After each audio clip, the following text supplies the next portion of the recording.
बिस्मिल्लाहिर्रहमानिर्रहीम। Course code आप लोगों का 8613 बीएड की एक क्लास है आप लोगों की, और आप एक्शन रिसर्च कर रहे हैं। और एक्शन रिसर्च में क्वेश्चन 5 कैसे लिखना है उसको आज हम समझेंगे कि क्वेश्चन नंबर 5 में क्या पूछा जा रहा है और उसका जवाब लिखने के लिए कौन कौन सी बातें आप लोगों ने जहन में रखनी है। क्वेश्चन नंबर 5 है कि आप लोगों का what did you want to achieve in this research project, और बता दिया गया है objective slash purpose of the study. आपका क्वेश्चन क्या है कि आप what did you want to achieve, इस रिसर्च प्रोजेक्ट में आप क्या अचीव करना चाहते हैं। तो जो आप रिसर्च प्रोजेक्ट में अचीव करने जा रहे हैं उसके लिए आपको अपनी स्टडी के ऑब्जेक्टिव्स बनाने पड़ते हैं या अपने स्टडी का पर्पस बताना पड़ता है। अब ये जो आपके जो ऑब्जेक्टिव बनाने हैं या पर्पस ऑफ द स्टडी जो लिखना है, इसके लिए कौन सी बातें जहन में रखनी होंगी इनको लिखते हुए, उसके बारे में हम जानते हैं। द ऑब्जेक्टिव और purpose of the study is a statement that describe the goal of the research.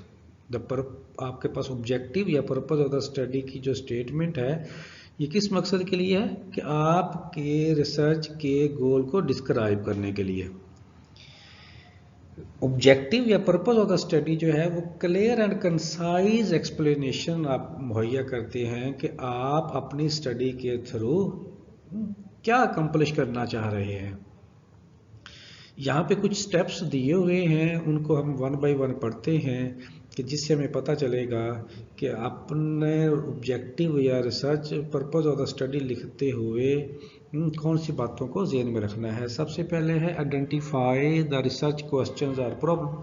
सबसे पहले तो आपने एज अ रिसर्चर अपना रिसर्च क्वेश्चन या रिसर्च प्रॉब्लम को आइडेंटिफाई करना है। The first step is to define the research question और problem that you want to address in your study.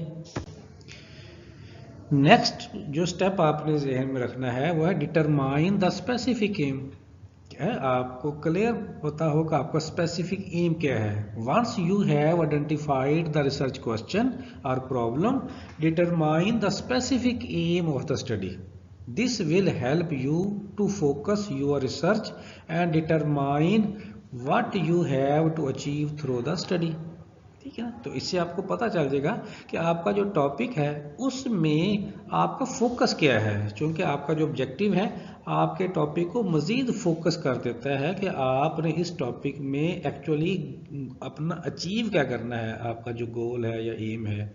Be specific and concise. Objective बनाते हुए आपने specific रहना है और कंसाइज रहना है। व्हेन राइटिंग द ऑब्जेक्टिव और purpose of the study, be specific and concise, avoid using vague और ओवरली जनरल लैंग्वेज। तो टू द पॉइंट आपकी जो है स्टेटमेंट होनी चाहिए जो आपने ऑब्जेक्टिव के लिए बनानी है। Use active voice. Active voice का इस्तेमाल करना है, पैसिव वॉइस का स्टेटमेंट बनाते हुए इस्तेमाल नहीं करना। द ऑब्जेक्टिव और purpose of the study should be written in an active voice, not the passive voice. अब हम एग्जाम्पल्स के ज़रिए समझते हैं कि ये जो हमने 4 पॉइंट्स आप लोगों के साथ शेयर किए हैं, जिसको जहन में रखते हुए आप अपने ऑब्जेक्टिव बना लेते हैं। तो कुछ ऑब्जेक्टिव्स डिफरेंट टॉपिक के ऊपर मैंने बना के आप लोगों के लिए जो है स्लाइड पे शो किए हैं, जिससे आपको अंदाज़ा हो जाएगा कि आपने अपने टॉपिक से रिलेटेड ऑब्जेक्टिव बनाने कैसे हैं। देखिए, पहला ऑब्जेक्टिव मैंने लिखा है to determine the impact of new teaching method on student test score in a middle school mathematics class. अब ये समझ लें कि आपने अपना ऑब्जेक्टिव लिखना कैसे है। अपना ऑब्जेक्टिव हमेशा 2 से शुरू करना है। जो भी आपकी स्टडी होगी उसमें एक से ज़्यादा ऑब्जेक्टिव लेंगे। स्टेटमेंट ऑफ आपका जो प्रॉब्लम है वो एक ही है, उस प्रॉब्लम के आप फिर आगे ऑब्जेक्टिव बनाते हैं 2, 3, 4 जितने भी आप बनाना चाहें, आप अकॉर्डिंग टू आपके पास जितने भी आपके पास अवेलेबल रिसोर्सेज हैं, टाइम है जिसमें आपने उनको मैनेज करना है। तो कोई भी ऑब्जेक्टिव होगा उसको 2 से शुरू करना है। अब आपका जो टॉपिक होगा ना वो होगा the impact of new teaching method on student test score in middle school mathematics class. अब द इम्पैक्ट से पहले आपने लगा दिया टू डिटरमाइन, तो टू डिटरमाइन लगाने से ये आपका टॉपिक मजीद फोकस हो गया, मजीद कंसाइज हो गया, मजीद क्लियर हो गया कि इस टॉपिक में आप डिटरमाइन करना चाह रहे हैं impact of new teaching method on student test score in middle school mathematics class.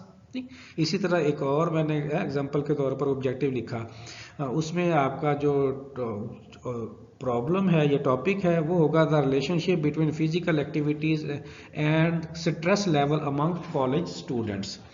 तो ये देखिए जो टॉपिक होता है उसमें दो वेरिएबल हैं आपके पास, क्लासरूम एक्टिविटीज़ है जैसे और स्ट्रेस लेवल आपके पास आ रहा है। तो इस रिलेशनशिप को आपने क्या लिखा, टू एग्जामिन लिख दिया, तो ये टॉपिक मजीद कंसाइज हो गया, मजीद फोकस हो गया और ये आपका ऑब्जेक्टिव बन गया। इस तरह से आप अपने किसी भी टॉपिक के ऊपर ऑब्जेक्टिव बना सकते हैं। एक एग्जांपल और मैंने लिखी है, to determine regular physical activities can help reduce stress level and improve overall mental health among the college student population. एक और एग्जांपल देखें आप, to investigate the attitude and behaviour of young adult to world social responsibility and sustainability. एक और example social responsibility जैसे है इस साल का ओपन यूनिवर्सिटी का आपको पता है कि सब थीम भी है, तो उसके ऊपर एक ऑब्जेक्टिव है के तौर पर जो जिनका सोशल रिस्पॉन्सिबिलिटी सब थीम है वो आराम से समझ सकते हैं कि मैंने जो भी टॉपिक बनाया हुआ है उसमें से एक ऑब्जेक्टिव इस तरह से भी बन सकता है। To understand the level of awareness and engagement in social and environmental issues among the younger generation, ये भी सोशल रिस्पॉन्सिबिलिटी के हवाले से है। तो ये सारी एग्जांपल्स में आप देखें कि मैंने जो भी ऑब्जेक्टिव लिखा हुआ है उसको टू से शुरू किया है और टू के साथ जो वर्ड लगाया हुआ है वो जैसे एग्जामिन लगाया, डिटरमाइन लगाया, इन्वेस्टिगेट लगाया, अंडरस्टैंड लगाया, एक्टिंग वर्ब होना चाहिए ताकि क्लियर कट पता चले कि हमने अपने ऑब्जेक्टिव में करना क्या है। ठीक है ना, ऐसा ऑब्जेक्टिव ही नहीं बनाना कि लिख दें टू नो, टू डिफाइन। ठीक है, ये जो है इनको हम फिर आगे एनालिसिस नहीं कर सकते इनका ना, तो इसलिए आपने वो ऑब्जेक्टिव बनाना है कि जिसको आप आगे एनालिसिस करके उसको कंक्लूड भी कर सकें। अब हम आ जाते हैं आपके पास कि चूंकि ये आप जो स्टडी कर रहे हैं वो एक्शन रिसर्च कर रहे हैं, तो एक्शन रिसर्च के हवाले से मज़ीद हम फोकस होकर समझते हैं कि ऑब्जेक्टिव या पर्पस ऑफ द स्टडी को कैसे बनाएंगे।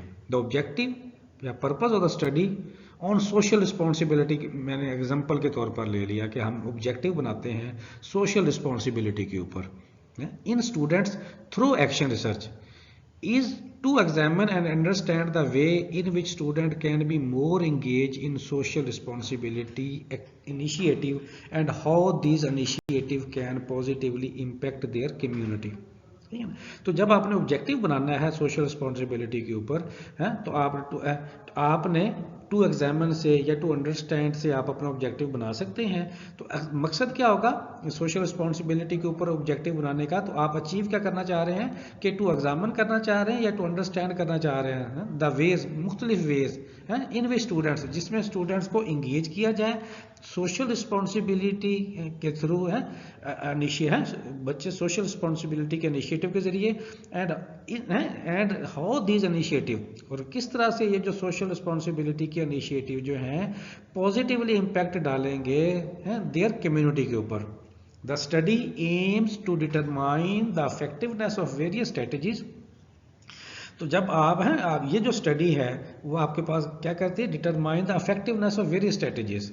मुख्तलिफ साफ ज़रा जब आप सोशल रिस्पॉन्सिबिलिटी का सब थीम यूज़ करेंगे तो उसके लिए आपको मुख्तलिफ स्ट्रेटजीज या मुख्तलिफ टेक्निक्स या मुख्तलिफ अप्रोच आपको यूज़ करनी पड़ेंगी, जिसके ज़रिए आप स्टूडेंट्स को इनकरेज कर सकते हैं कि वो टेक एक्शन लें किसके ऊपर, सोशल एंड इन्वायरमेंटल इश्यूज़ के ऊपर, and identify the way to improve them, और उनको आइडेंटिफाई करें कि उनको इम्प्रूव कैसे किया जा सकता है। तो आप लोगों को समझ आ रही है ना, सिर्फ एक एग्जाम्पल के तौर पर मैंने सब थीम्स, सारे सब थीम्स में से एक सब थीम लिया, और इसी तरह से आपका कोई भी सब थीम होगा उसका मकसद तो यही होगा कि उसका जो पॉजिटिवली इम्पैक्ट कैसे डलता है बच्चों के ऊपर और कम्युनिटी के ऊपर। और इसी तरह से आप देखेंगे कि आप उस सब थीम के लिए कौन कौन सी स्ट्रेटजीज या अप्रोच यूज़ करेंगे कि जिससे बच्चे इनकरेज हों कि बच्चे हैं उस सब थीम के ज़रिए इश्यूज़ को या आइडेंटिफाई करें और उनको इम्प्रूव करें। तो साफ ज़ाहिर है उसको बच्चों उस सब थीम को आइडेंटिफाई करने के लिए या उसको इम्प्रूव करने के लिए मुख्तलिफ टेक्निक यूज़ करेंगे। फर्दर कुछ एग्जांपल्स पढ़ते हैं हम। The study might involve working with group of student, जैसे सोशल आपके पास रिस्पॉन्सिबिलिटी है तो उसके लिए मिसाल के तौर पर आप सोशल रिस्पॉन्सिबिलिटी पैदा करना चाहते हैं तो आप क्या करेंगे, बच्चों को ग्रुप ऑफ स्टूडेंट्स में काम है को on the local community project, एक लोकल कम्युनिटी प्रोजेक्ट दे देंगे मिसाल के तौर पर है, such as cleaning up park और ऑर्गेनाइजिंग अ फूड ड्राइव, कि आप एक प्रोजेक्ट देते हैं बच्चों को कि ये पार्क है, ये बच्चों सारे मिलके जाके आप पार्क साफ करें। तो ये एक सोशल रिस्पॉन्सिबिलिटी है कि वहाँ पब्लिक प्लेस है, लोगों ने बैठना है तो वो नीट होना चाहिए। तो इस तरह से अवेयरनेस डेवलप होती है। या फूड ड्राइव को ऑर्गेनाइज करना, द रिसर्चर वुड देन, तो उसके लिए फिर क्या करता है, to analyse the impact of project on the student and to community. तो उसके लिए फिर रिसर्चर ने क्या करना है कि एनालाइज करेगा कि इस प्रोजेक्ट का स्टूडेंट्स के ऊपर क्या इम्पैक्ट पड़ा और कम्युनिटी के ऊपर क्या इम्पैक्ट पड़ेगा। साफ ज़ाहिर बच्चे जब पार्क में जाके पार्क को साफ करेंगे तो उससे क्या होगा, बच्चों का खुद भी सफाई की एक हैबिट डेवलप होगी और ये भी एहसास होगा जब दूसरे लोग बैठते हैं तो उनके लिए चीज़ें साफ रखनी चाहिए। और दूसरे लोग भी देखेंगे तो देखें कि वो बच्चे जो काम कर रहे हैं वो दूसरों के बैठने का कर रहे हैं तो बाकी लोग भी इससे मोटिवेट होते हैं। इसी तरह से एक ऑब्जेक्टिव आपके पास सोशल रिस्पॉन्सिबिलिटी के वाले से, to identify the factor that influence their engagement in social responsible action. इस तरह से ना आप ऑब्जेक्टिव बना सकते हैं, चाहे एक्शन रिसर्च हो या जर्नल रिसर्च हो। टू लगाना है और साथ एक्टिंग वर्ब लगाना है और उसके आगे आप अपना जो टॉपिक है या टॉपिक का कोई भी रेलिवेंट पोर्शन है वो आप लगा के आप अपना ऑब्जेक्टिव बना सकते हैं। इस तरह से फिर ये ऑब्जेक्टिव जो हैं इनकी मौजूदगी में फिर आप क्या निकालते हैं, रिजल्ट्स निकालते हैं। वो सारी आपकी मेथडोलॉजी, आपका एनालिसिस और फिर उसके बाद इंटरप्रिटेशन, और इंटरप्रिटेशन से फिर आपके रिजल्ट्स आते हैं और वह फिर आपके जो रिजल्ट्स आएंगे उन रिजल्ट्स की बुनियाद के ऊपर फिर आप रिकमेंड करेंगे फर्दर आप क्या इनिशिएटिव होने चाहिए। And you use the results to make recommendation for further initiative. The ultimate goal is to promote a sense of social responsibility in students and to help them to develop the skill and attitude needs to make a positive impact on their community. तो ये इस तरह से मैंने ना एक सब theme को लेके आप लोगों को समझाने की कोशिश की। पहले आपको बताया कि जनरली जब आपने किसी भी अपने प्रॉब्लम के ऑब्जेक्टिव लिखने हैं तो उसके लिए कौन कौन से स्टेप्स आपके ज़हन में होने चाहिए। उसके लिए फिर मैंने कुछ जनरल एग्जांपल्स आपको बताई मुख्तलिफ टॉपिक्स के हवाले से। फिर एक्शन रिसर्च के हवाले से एक सब थीम ले लिया, सोशल रिस्पॉन्सिबिलिटी, और उसके बारे में थोड़ा सा आपको खाका दिया कि आप अपना जब ऑब्जेक्टिव बनाएंगे तो आप साफ ज़ाहिर है कि क्या चीज़ ज़हन में रख के जो है आप जो है अपने ऑब्जेक्टिव बनाएंगे। उसके लिए एक एग्जांपल भी आप लोगों को दी कि मिसाल के तौर पर बच्चों को एक प्रोजेक्ट दे दिया जाता है ग्रुप ऑफ बच्चों को कि ये पार्क है, पब्लिक प्लेस है, इसको आप लोगों ने साफ करना है। तो ये सोशल रिस्पॉन्सिबिलिटी का एक इनिशिएटिव है एक, और प्रोजेक्ट वो टेक्निक मिल गई कि आप ग्रुप ऑफ एक्टिविटी, ये एक टेक्निक है कि जिसके ज़रिए बच्चे जाके पार्क को साफ करेंगे। अब उसका फिर इसी ऑब्जेक्टिव से पता चलेगा कि उसका इम्पैक्ट क्या पड़ना है, बच्चों के ऊपर इसका क्या इम्पैक्ट पड़ना है और कम्युनिटी के ऊपर इसका क्या इम्पैक्ट पड़ना है। इस तरह का आपका कोई भी थीम होगा, कोई भी सब थीम होगा या कोई भी वेरिएबल होगा, उसको इस तरह से जब सोचते हुए आप अपना ऑब्जेक्टिव बनाएंगे तो फिर उन्हीं ऑब्जेक्टिव से आप आराम से अपने रिजल्ट्स और रिजल्ट्स की बुनियाद के ऊपर रिकमेंडेशन भी डिसाइड कर सकते हैं। उम्मीद है कि आप लोगों को अंदाज़ा हो गया होगा कि रिसर्च ऑब्जेक्टिव या पर्पस ऑफ द स्टडी को लिखते हुए कौन सी बातों को जहन में रखा जाता है, और जब हम ऑब्जेक्टिव लिखते हैं तो उसका लिखने का अंदाज क्या है कि टू से शुरू करना है, आगे एक्टिंग वर्ब जैसे examine, determine, understand, identify, evaluate, compare, इस तरह के वर्ड यूज़ करने हैं टू के साथ। टेक केयर जी, बहुत शुक्रिया।